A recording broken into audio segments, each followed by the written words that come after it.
Right now we have a challenge building trust between law enforcement and the community, and I think this is really taking wind out of the sails of that effort. Today on CCX News, our interview with Hennepin County Commissioner Jeff Lunde, his thoughts on the sheriff, the Hennepin County attorney, and why he's already looking ahead to this summer. The DWI crash of Hennepin County Sheriff Dave Hutchison has consumed headlines in law enforcement. The matter was compounded when a search warrant application revealed the sheriff initially lied about driving his wrecked squad. So far, Hutchison hasn't said he'll step down, but instead will seek treatment. But some county commissioners, including Jeff Lunde, are calling for his resignation. We think it would be best interest in public safety, interest communities, countywide, if the sheriff, we think, resigned and allowed for us to move forward. Commissioner Lunde says police are facing enough challenges and this isn't helping. We also asked Lunde about a letter that local police chiefs have sent to Hennepin County Attorney Mike Freeman, calling on the attorney to revisit policies that they believe have contributed to a rise in violent crime, including not requesting bail for 19 felony crimes, including car theft. Lunde says a lack of communication between the attorney's office and police chiefs isn't helping matters. He also feels the 6 northwest suburbs he serves were slighted in the prosecution of certain crimes. He pointed out that it was only after a high-profile case in Edina that the attorney's office assigned 2 prosecutors to carjackings. I have to tell you, I was a little offended because I think I've got lots of community members who have suffered through much worse and much more frequency who didn't get a special prosecutor, and I think that sent the wrong message. Lunde is also focused on this summer, not wanting a repeat of the crime surge that happened the previous 2 summers. He says the county plans to issue small grants to places like churches and community clubs to help provide opportunities for youth. The State Patrol has identified the Robbinsdale woman who was killed while riding in a stolen vehicle. Police say the driver crashed while fleeing from police just east of downtown St. Paul. The incident happened on Tuesday night. The driver and another passenger survived, but 54-year-old Brenda Schaff was pronounced dead at the scene. The driver, a 31-year-old Columbia Heights man, was booked into jail. Minnesotans are going to have to dig deep into their pocketbooks to pay to heat their homes this winter. Economists have predicted that U.S. households will spend 30% to 50% more money to keep warm this cold season. Reporter Sonia Goen shows us how some improved assistance programs can help take the chill off those high heating costs.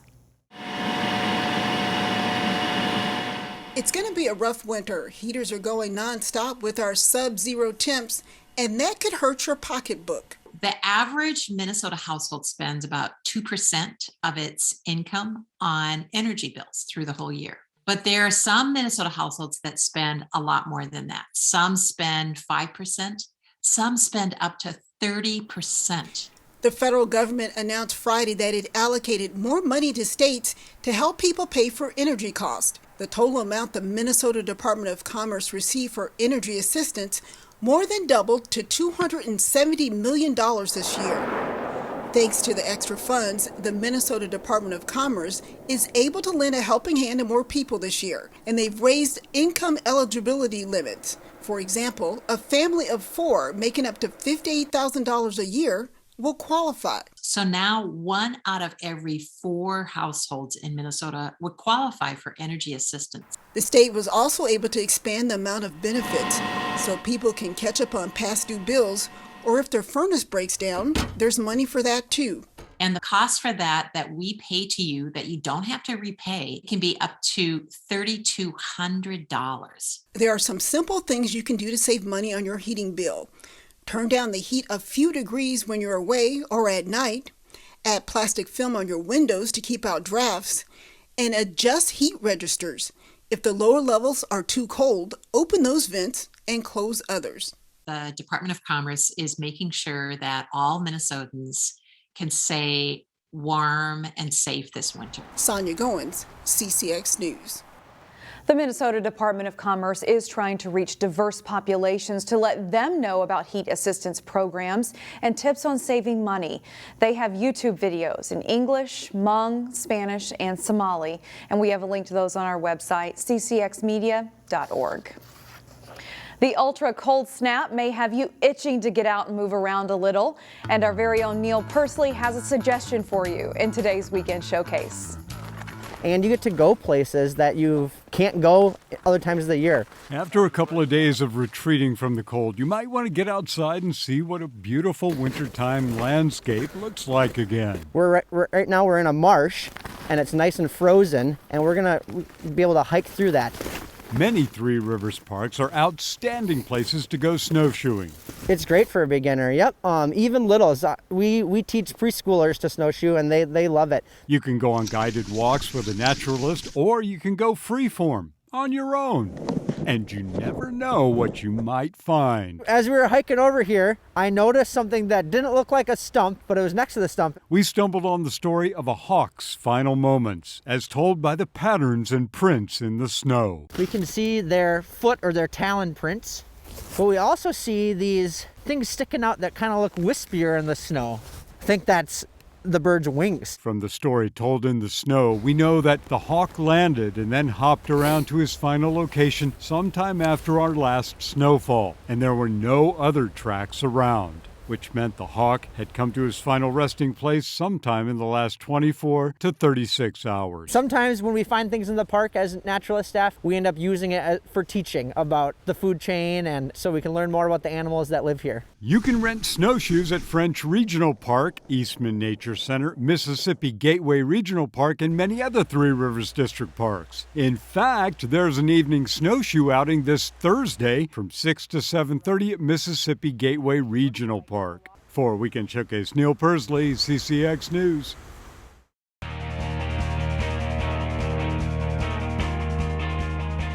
I'm John Jacobson with sports. The Maple Grove boys hockey team is ranked in the top 10 in Class AA, but the Crimson ran into a tough Northwest Suburban Conference opponent Thursday night. The Crimson looking for their 8th win of the season on the road facing Centennial. Maple Grove wastes little time getting on the scoreboard. Lucas Margano with a shot from the point that trickles off the Cougars goalie and in. It's 1-0 less than a minute into the game. Centennial ties it here. Keegan Johnson to Drake Ramirez, who goes top shelf to score, and it's a 1-1 game. Centennial then takes the lead, winning a face-off and working hard to chase down the puck. Peyton Blair scores, and it's a 2-1 Cougars lead after one. Second period, Centennial's Cade Anderson flips a shot off the glove of the Crimson goalie and in. That makes it a 3-1 game. It was 4-1 after two.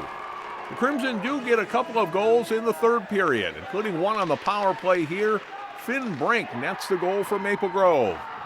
But the Cougars hold their lead. Cade Anderson to Owen Van Tassel for the one-timer and goal. Centennial goes on to win 6-3. Maple Grove is now 7-4-1 on the season. Section meets for high school gymnastics teams are about 5 weeks away. After the holiday break from competition, teams are getting back into the gyms for the home stretch of the regular season. The top two teams in the Lake Conference, Hopkins and Wayzata, meeting on Alumni Night at Wayzata. Hopkins starts to meet on the uneven bars, and Annabelle Spears out of her giant swings goes into a twisting flyaway dismount and lands with a meet best score of 9.20. To the vault, and Wayzata senior Izzy Hayden. She finishes with the Trojans' best score in the event with a mark of 9.125. Spears won the bars and the vault, and her teammate Nia Simone Britt finishes second in the vault. This effort earns her a score of 9.225. Floor exercise, and Spears with her routine scores a 9.1. She wins the meets all-around title with a mark of 36.15. 15 100ths of a point ahead of all-around runner-up Hayden. Balance beam, and Wayzata 7th grader Ashley Moyenga. A back handspring into a full twisting dismount. She finishes second to Hayden on the beam. Tatum Bolson of Wayzata wins the floor exercise, scoring a 9.3 as both teams finish with their high scores of the season. Wayzata wins the meet, 143.250 to 140.275 for Hopkins. Both teams compete in invitational meets on Saturday, Wayzata at Faribault and Hopkins in Princeton. The Providence Academy girls basketball team is loaded with talent and ranked second in the state in Class 2A. The Lions were shooting for their 8th win of the season Thursday. Providence at home to play Jordan in a non-conference game. The Lions' Grace counts with a steal and passes ahead to her sister. Maria Counts finishes on the transition, and it's an 8-0 Providence lead. An offensive rebound here for freshman Hope Counts, who passes out to an open Madden Greenway. She buries a three-pointer to put the Lions ahead 13-0. Grace Counts pushing the ball up court again. This time it's Greenway with the finish. The 8th grader leads all scorers in this game with 20 points. Brooke Honecker is left open in the corner and she buries a three. The Lions extend their lead to 30-4. They lead 42-6 at halftime.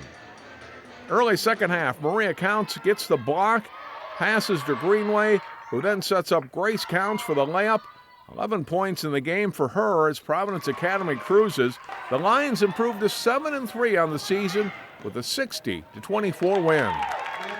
That game for Providence was the second of 6 games for the Lions in a stretch of 12 days. And that's all for sports. Thanks for watching CCX. Find more prep sports games and highlights at ccxmedia.org and follow us on social media.